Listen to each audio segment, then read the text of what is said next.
গ্রামে থাকতো রাফি নামের একটা ছেলে। প্রতিদিন খেলাধুলা, দৌড়ঝাঁপ আর নতুন নতুন কিছু জানার ইচ্ছে নিয়েই কাটতো তার সময়। একদিন ঘুড়ি উড়াতে উড়াতে হঠাৎ করে তার ঘুড়িটা ভেঙে পড়ল তার নানুর বারান্দায়। রাফির নানু রাফিকে ডেকে বলল, আয় রে রাফি, তোকে একটা পুরনো জিনিস দেখাই।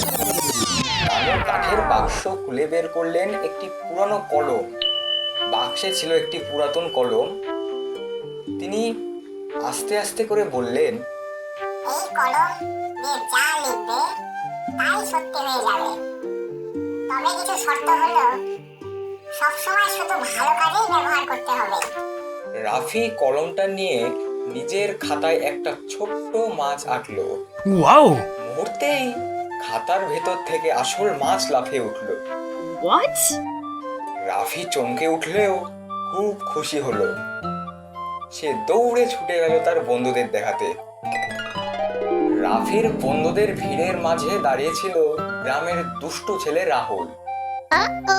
কলমের জাদু দেখে তার চোখ চকচক হয়ে উঠল। সে মনে মনে বলল, এই কলমটা যদি আমার হাতে আসে, আমি যা চাই সব তৈরি করে ফেলব, যেটা ইচ্ছা। রাহুল এক রাতে চুপি চুপি রাফির কাছ থেকে কলমটা চুরি করে নিল।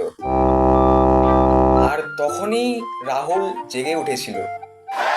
রাহুল তাড়াহুড়া করে তার কলমটি পকেট থেকে বের করে কলম দিয়ে এক বিশাল দানব আঁকলো। হঠাৎ করেই সেই আঁকা দানব জীবিত হয়ে গ্রামের ভেতর তাণ্ডব শুরু করলো। বাড়িঘর কাঁপতে লাগলো, মানুষজন আতঙ্কে দৌড়াতে লাগলো। গ্রামের সবাই চিৎকার করে উঠলো, Oh my god. বাঁচাও বাঁচাও বলে। রাফি ভয় পেলেও সে হাল ছাড়ল না। সে দ্রুত নিজের খাতা খুলে কলম দিয়ে একটা বীর সাহসী যোদ্ধা আঁকলো। ওয়াও!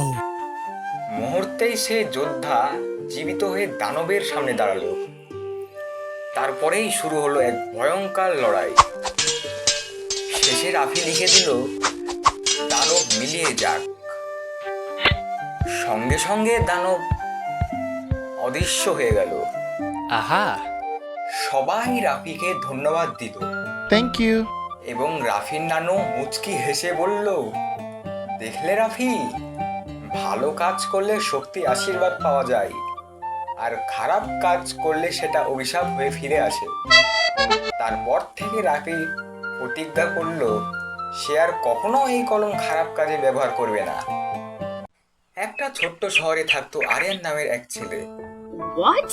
তার স্বপ্ন ছিল একদিন বড় ব্যবসায়ী হওয়া। কিন্তু গরিব হওয়ায় সব সময় তাকে হাসাহাসি করত অন্যরা তাকে দেখে। তবুও আরিয়ান বিশ্বাস করত একদিন কিছু একটা করতে হবে। একদিন পুরানো বাজারে ঘুরতে ঘুরতে আরিয়ান একটা অদ্ভুত তেলের প্রদীপ পেল।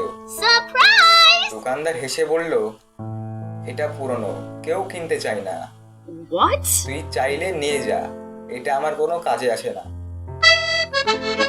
আরিয়ান প্রদীপটি বাড়ি নিয়ে গেল। রাতে প্রদীপটা পরিষ্কার করতে গিয়ে প্রদীপের ভিতর থেকে হঠাৎ করে একটি জিন বের হয়ে এলো।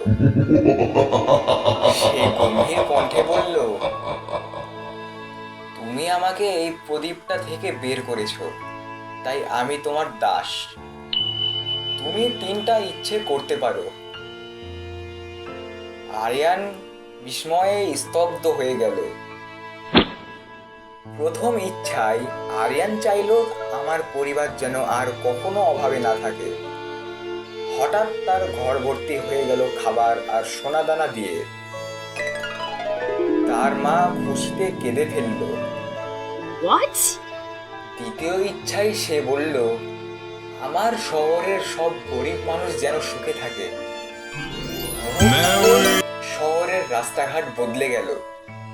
সবাই নতুন পোশাক, খাবার আর ঘর পেল।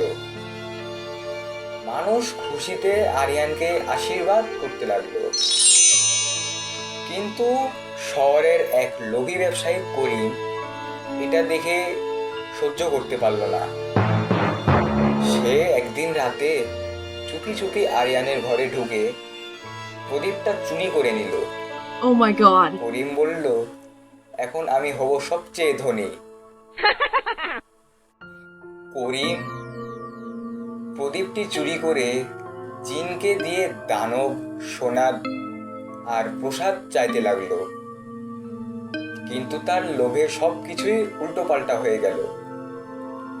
এক বিশাল দানব শহরে তাণ্ডব চালাতে শুরু করলো। মানুষ ভয়ে চিৎকার করতে লাগলো। আরিয়ান সাহস করে প্রদীপটা ফেরত নিল এবং তার শেষ ইচ্ছে প্রকাশ করলো। শহর যেন আবার আগের মতো শান্ত হয়ে যায়, দানব যেন আগের মতো মিলিয়ে যায়।